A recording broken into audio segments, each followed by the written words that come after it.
Mr. Thomas White, next to Dr. Shah, has been a teacher for 26 years in Seattle, Washington. And I believe that Mr. White has had the privilege of teaching both early years as well as elementary, or what we call in Pakistan primary age students. He was nominated in 2004 for by the National Education Association for the annual award for teaching excellence. And Mr. White is today representing the early years strand, although he's got an equal amount of expertise with other age groups, such as the primary years. Finally, on my right, Dr. Pervez Hoodbhoy, who at least within Pakistan doesn't really require much of an introduction. Dr. Hoodbhoy works at the Quaid-e-Azam University, Islamabad. He is a professor of nuclear and high energy physics in Islamabad. He received his undergraduate, master's, and PhD from the Massachusetts Institute of Technology. Apart from being an active physicist who lectures regularly at US and European research labs and universities, Dr. Hoodbhoy is also a prominent environmentalist and environmental and social activist, as well as being a political and defense analyst. So there are many interesting dimensions to him. I have requested Dr. Hoodbhoy today to try to help us understand how the different areas of expertise that the ladies and gentlemen on the panel represent could be effectively, let's say, utilized or contextualized within the realities of Pakistan, particularly after the floods. So once again, I'm very pleased to welcome all of you here today. And what we're going to do is that I will request you to initially make an opening statement. And we're going to try to keep that to about maybe 4 minutes. And then after that, we'll start a little question and answer or discussion session. So we'll start with Dr. Hawley on my right. Thank you.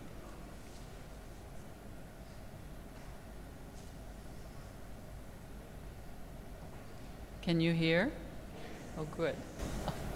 My colleague, Denny Taylor from Hiram College, said that what I should say is, we need a new paradigm, period. But I will elaborate a little bit on that. I think as the conference was begun, so ably telling us of the context within which we live and within which teachers and children and our education system is very much in need of as much creativity and flexibility as is possible. And since we don't have a world that we can predict, we need to be educating people for flexibility and for a new world. And if you think about teacher professional development and what's happening with our curriculum in schools, much of what we do is based on an industrial model. And I think we live in very exciting times where there really is a dawning new paradigm.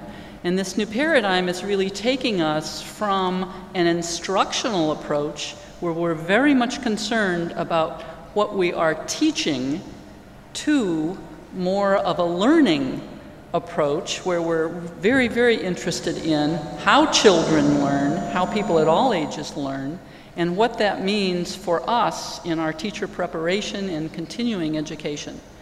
We're moving from an instructional paradigm, which is more of a delivery kind of model, to a learning and then a discovery model. And teachers have always been doing these kinds of things, and I think now is a time that we need to be working together, and I think we mentioned learning communities where it's not single individuals who are going to make the changes that need to be made, but they're groups of people working together in learning communities. I think this whole idea of teacher and student as scholar is very important for us. And I use the word scholar, meaning curiosity, questioning, systematic inquiry and doing this kind of inquiry with others. And I think the world that we live in needs this kind of collaborative work, not only with teachers collaborating with teachers and students, but also within our communities. And that's part of what our strand today with professional development will look at, is how we reach out into communities and how we make the curriculum more vibrant than it has been in the industrial kind of schooling that most of us came up in. Dr. Pachler, please. Thank you very much, and thank you very much for your kind invitation. With reference to the conference theme, The School of Tomorrow, Freedom to Learn, I would like to start my brief comments by asserting the importance, in my personal view, of schools as institutions of learning in society. And that might seem slightly strange to you, but as a result of rapid developments in the field of technology and of a re-evaluation of the role of the state in relation to education provision in times of stringent financial exigencies, it is noteworthy that in some recent work of important bodies, including the Organization for Economic Cooperation and Development, a future scenario was envisaged that was called de-schooling, by which was meant the widespread disestablishment of formal school systems. This does not seem to me to be an appropriate policy direction. In relation to the notion of new ways of teaching and learning, I think it is very important to stress the contextual, societal, cultural, historical, geographical, religious situatedness of what can be considered to be new, and to be clear about the reasons behind drives for innovation. My argument, therefore, is one of innovation and change for the right reasons and not just for the sake of it, and for innovation and change that is sensitive to local contexts and needs. And I think many teachers here who've been living through profound periods of educational change have at one time or another been wondering about the reasons behind innovation drives that they're forced to engage with. I would argue that, in fact, there's a need to establish some fundamental and lasting principles, some relating to the aims of education and some to the perspectives on and processes of learning, as otherwise we run the danger of getting caught up in a state of perpetual obsolescence.